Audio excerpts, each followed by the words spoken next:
Kozhikode medical കോളേജിൽ ആരോഗ്യമന്ത്രി വീണ ജോർജിന്റെ അധ്യക്ഷതയിൽ യോഗം ചേരുകയാണ്. മന്ത്രി എ.കെ. ശശീന്ദ്രൻ, ജില്ലാ കളക്ടർ, DMO ഇവരൊക്കെ യോഗത്തിൽ പങ്കെടുക്കുന്നുണ്ട്. യോഗത്തിന് മുമ്പ് ആരോഗ്യമന്ത്രി മാധ്യമങ്ങളോട് സംസാരിച്ചിരുന്നു. ഇത് സംബന്ധിച്ചിട്ടുള്ള വിശദമായിട്ടുള്ള കാര്യങ്ങൾ എന്താണെന്നുള്ളത് കാണട്ടെ. പ്രഥമമായിട്ടുള്ള വിവരമാണല്ലോ കിട്ടിയത്.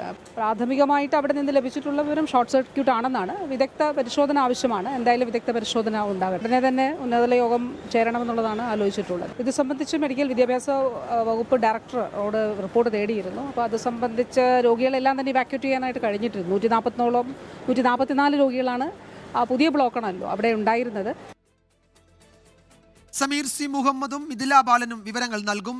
സമീർ, യോഗം തുടങ്ങിയല്ലോ, ആരൊക്കെ പങ്കെടുക്കുന്നുണ്ട്? ഇതിനിടയിൽ ഇപ്പോൾ രാഷ്ട്രീയ വിമർശനങ്ങളുണ്ട്. ആരോഗ്യമന്ത്രിയുടെ രാജി ആവശ്യപ്പെടുന്നു. BJP ഇതിൽ വീഴ്ചയുണ്ടായി എന്ന ആക്ഷേപം പരിശോധിക്കണമെന്ന് പ്രതിപക്ഷ നേതാവിൻ്റെ ഒരു പ്രസ്താവന ഇപ്പോൾ വന്നിട്ടുണ്ട്.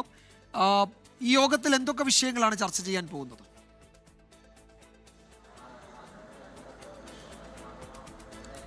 വിജയകുമാർ, യോഗം ആരംഭിച്ചിരിക്കുന്നു. ആരോഗ്യമന്ത്രി വിളിച്ചു ചേർത്ത ഈ യോഗത്തിൽ മന്ത്രി A.K. ശശീന്ദ്രൻ, അതുപോലെ തന്നെ ജില്ലാ കളക്ടർ സ്നേഹിൽ കുമാർ സിംഗ്, കൂടാതെ മെഡിക്കൽ കോളേജ് പ്രിൻസിപ്പലുണ്ട്, അതുപോലെ DMO ഉണ്ട്, മറ്റ് വിവിധ വകുപ്പുകളിലെ മേധാവിമാരുണ്ട്.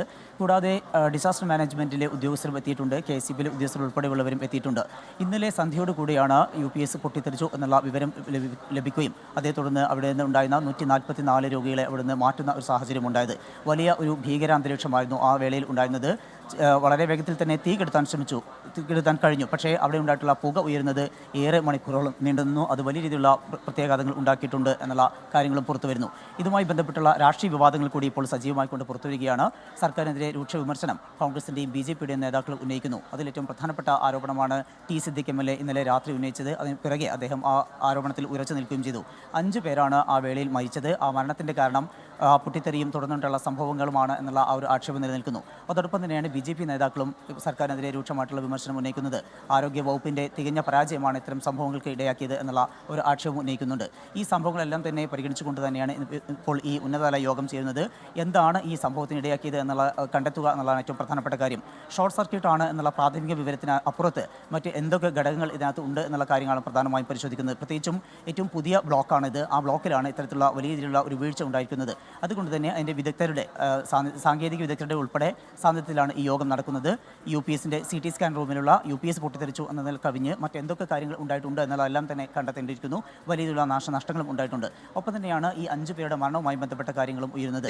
അതിൽ ഈ സംഭവങ്ങളിലെ ഈ കുടുംബാംഗങ്ങളും അതുപോലെ തന്നെ കോൺഗ്രസിൻ്റെ നേതാക്കളുമൊക്കെ ഈ UPS പൊട്ടിത്തെറിച്ചതിനെ തുടർന്നിട്ടുള്ള പുക ശ്വസിച്ചതും അതുപോലെ തന്നെ ആ വേളയിൽ വെന്റിലേറ്ററിൻ്റെ സഹായം ലഭ്യമാകാത്തതും ഓക്സിജൻ ലഭിക്കാത്തതുമൊക്കെയാണ് ഈ മരണത്തിന് ഇടയാക്കിയതെന്നുള്ള ആക്ഷേപം ഉന്നയിക്കുന്നുണ്ട്. എന്നാൽ നിലവിൽ അതിൻ്റെ കാര്യങ്ങളെല്ലാം തന്നെ മെഡിക്കൽ കോളേജ് അധികൃതർ തള്ളുകയാണ്. ആ ഒരു വേളയിൽ കൂടിയാണ് ഈ മന്ത്രിയുടെ നേതൃത്വത്തിൽ ഈ യോഗം ചെയ്യുന്നത്. അത്തരം കാര്യങ്ങളെല്ലാം തന്നെ ഒരു വ്യക്തത. എന്തായാലും ഈ ഫയർ ഇലക്ട്രിക്കൽ ഈ വിഭാഗത്തിലെ ഉദ്യോഗസ്ഥരും മന്ത്രിയോടൊപ്പം ആ യോഗത്തിൽ പങ്കെടുക്കുന്നുണ്ട്. ആ യോഗത്തിന് ശേഷം ഒരുപക്ഷെ ഈ അപകട കാരണം സംബന്ധിച്ച കൂടുതൽ വിവരങ്ങൾ പുറത്തു വന്നേക്കാം. സാങ്കേതിക പരിശോധനയാണ് അക്കാര്യത്തിൽ ആവശ്യമായിട്ടുള്ളത്. മിഥില ബാലൻ കൂടി ചേരുന്നുണ്ട്. മിഥില, പോസ്റ്റ്മോർട്ടം നടപടികളുടെ വിവരങ്ങളാണ് പങ്കുവയ്ക്കുന്നത്. മിഥില, ഇതിൽ ഈ പോസ്റ്റ്മോർട്ടം റിപ്പോർട്ട് വളരെ പ്രധാനപ്പെട്ടതാണ്. ഇപ്പോൾ ആശുപത്രി അധികൃതർ പറയുന്നത് ഈ പുക ശ്വസിച്ച് മരണം എന്നത് ഒരു ആരോപണം മാത്രമാണ്, അതിന് തെളിവൊന്നുമില്ല എന്നതാണ്. അപ്പോൾ എങ്ങനെ മരണം സംഭവിച്ചു എന്നതിൽ ഈ പോസ്റ്റ്മോർട്ടം റിപ്പോർട്ട് പ്രധാനപ്പെട്ടതാണ്. എന്തൊക്കെയാണ് മറ്റു വിവരങ്ങൾ മിഥില? വിജയകുമാർ സൂചിപ്പിച്ചതുപോലെ തന്നെ ഈ പോസ്റ്റ്മോർട്ടം റിപ്പോർട്ട് എന്നത് ഏറെ നിർണായകമാണ്. പ്രത്യേകിച്ച് ബന്ധുക്കൾ ആരോപണം ഉന്നയിക്കുന്നു.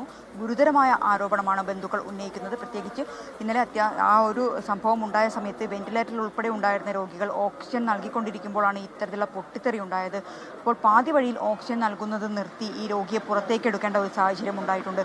ആ പുറത്തേക്ക് എടുത്ത സമയത്താണ് ഇത്തരത്തിൽ മരണം സംഭവിച്ചത് എന്നതുൾപ്പെടെയുള്ള ഗുരുതരമായ ആരോപണങ്ങളാണ് ഈ മരിച്ച രോഗികളുടെ ബന്ധുക്കളെല്ലാം തന്നെ ഉന്നയിക്കുന്നത്. അതുകൊണ്ട് തന്നെ കൃത്യമായി തന്നെ ആശുപത്രി അധികൃതർക്കും സർക്കാരിനും ഈ വിഷയത്തിലുള്ള ഒരു മറുപടി നൽകേണ്ടതുണ്ട്. ആശുപത്രി അധികൃതർ ഈ കുടുംബത്തിൻ്റെ ആരോപണങ്ങളെല്ലാം തള്ളിയിട്ടുണ്ട്. അതീവ ഗുരുതരാവസ്ഥയുള്ള രോഗികളെല്ലാം തന്നെയായിരുന്നു ഈ ഒരു മരണം സംഭവിച്ചത് എന്ന ഒരു നിലപാടാണ് ആശുപത്രി അധികൃതർ ഇന്നലെ സ്വീകരിച്ചത്. എന്നാൽ അങ്ങനെയല്ല സംഭവിച്ചത് എന്ന ഒരു ആരോപണം തന്നെയാണ് ബന്ധുക്കൾ മുന്നോട്ട് വെക്കുന്നത്. അതിനെല്ലാം തന്നെ കൃത്യമായ മറുപടി വേണ്ടത് ഈ പോസ്റ്റ്മോർട്ടം റിപ്പോർട്ടിലാണ്. അല്പസമയം മുമ്പാണ് പോസ്റ്റ്മോർട്ടം നടപടികൾ ആരംഭിച്ചത്. കാരണം 5 മൃതദേഹങ്ങളുണ്ട്. ഇതിൽ 4 ആണ് ഇത്തരത്തിലുള്ള ഒരു സംശയം ഉന്നയിച്ചത്. ഈ 4 രോഗികളുടെ മരണവുമായി ബന്ധപ്പെട്ടാണ് സംശയം ഉന്നയിച്ചിട്ടുള്ളത്.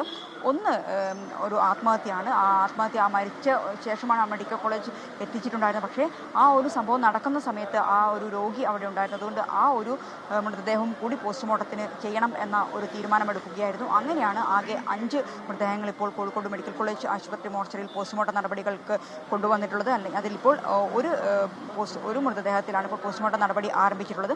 നേരത്തെ സൂചിപ്പിച്ചതുപോലെ തന്നെ ഏറ്റവും നിർണായകം എന്നത് ഈ ഒരു പോസ്റ്റ്മോർട്ടം റിപ്പോർട്ട് തന്നെയാണ്. ഇതിലെ ഒരു കാര്യം കൂടി, ഇന്നലെ ഈ ആശുപത്രിയിൽ നിന്ന് മെഡിക്കൽ കോളേജിൽ നിന്ന് ആ സമയത്ത് മറ്റു രോഗികൾ, കൂടുതൽ രോഗികളെ സ്വകാര്യ ആശുപത്രിയിലേക്കൊക്കെ മാറ്റിയിട്ടുണ്ട്. അവരുടെ ചികിത്സ സർക്കാർ ഏറ്റെടുക്കണം എന്ന ആവശ്യം വരുന്നുണ്ട്. അത് ആരോഗ്യമന്ത്രിയുടെ യോഗത്തിൽ തീരുമാനിക്കുക എന്ന് കരുതാം. അവരുടെ ആരോഗ്യനില എങ്ങനെ? അവരൊക്കെ കാര്യമായ ആരോഗ്യ പ്രശ്നങ്ങൾ അവർക്കില്ല എന്ന് കരുതാം അല്ലേ?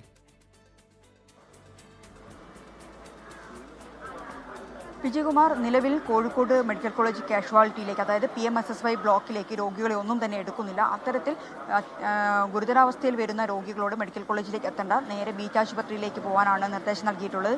ബീച്ച് ആശുപത്രിയിലാണ് ഒരു ബദൽ കാഷ്വാലിറ്റി സംവിധാനം ഒരുക്കിയിട്ടുള്ളത്. ഇന്നലെ ഈ ഒരു സംഭവം ഉണ്ടായതിന് പിന്നാലെ 60ഓളം രോഗികളാണ് അവിടെ എത്തിയിട്ടുണ്ടായിരുന്നത്. 28 രോഗികളെ അവിടെ പ്രവേശിപ്പിക്കുന്നത്. അതിൽ ചില രോഗികൾ വെന്റിലേറ്ററിലാണ്. സമാനമായ രീതിയിൽ തന്നെയാണ് സ്വകാര്യ ആശുപത്രികളിലെയും അവസ്ഥ. സ്വകാര്യ ആശുപത്രിയിൽ കഴിയുന്ന രോഗികളും വെന്റിലേറ്ററിലുണ്ട്. ഏറ്റവും പ്രധാനപ്പെട്ട ഒരു കാര്യം എന്നത് കോഴിക്കോട് മെഡിക്കൽ കോളേജിനെ ആശ്രയിക്കുന്നത് സാധാരണ പാവപ്പെട്ട രോഗികളാണ്. അതുകൊണ്ട് തന്നെ അവർ ഇത്തരത്തിൽ ഇവിടെ നിന്നും സ്വകാര്യ ആശുപത്രികളിലേക്ക് മാറ്റുന്ന സമയത്ത് അവിടുത്തെ ആശുപത്രി ചെലവ് എന്നതുൾപ്പെടെ ഈ രോഗികളുടെ ബന്ധുക്കൾ ആശങ്ക ഉന്നയിക്കുന്നുണ്ട്. അതിലൊരു തീരുമാനം കൂടി ഇന്നത്തെ ഒരു ആരോഗ്യമന്ത്രിയുടെ യോഗത്തിൽ ഉണ്ടായേക്കും എന്ന് കരുതുന്നുണ്ട്. വിജയകുമാർ.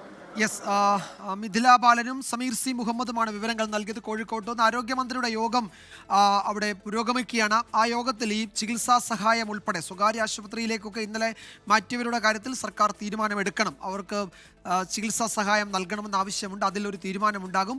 സാങ്കേതിക വിദഗ്ധർ ഈ യോഗത്തിൽ പങ്കെടുക്കുന്നുണ്ട്. ഈ അപകടത്തിന് കാരണമായതെന്ത് എന്ന് അവർക്ക് കണ്ടെത്താൻ കഴിയുമോ എന്നറിയണം. പോസ്റ്റ്മോർട്ടം നടപടികൾ പുരോഗമിക്കുകയാണ്. പോസ്റ്റ്മോർട്ടം റിപ്പോർട്ടിൽ മാത്രമായിരിക്കും ഈ മരണകാരണം എന്ത് എന്നതിലൊരു വ്യക്തത വരിക. യോഗത്തിന് ശേഷം ഇന്ന് വൈകുന്നേരത്തോടെ അത്തരം വിഷയങ്ങളിൽ കുറെ കൂടി ക്ലാരിറ്റി ഉണ്ടാകും.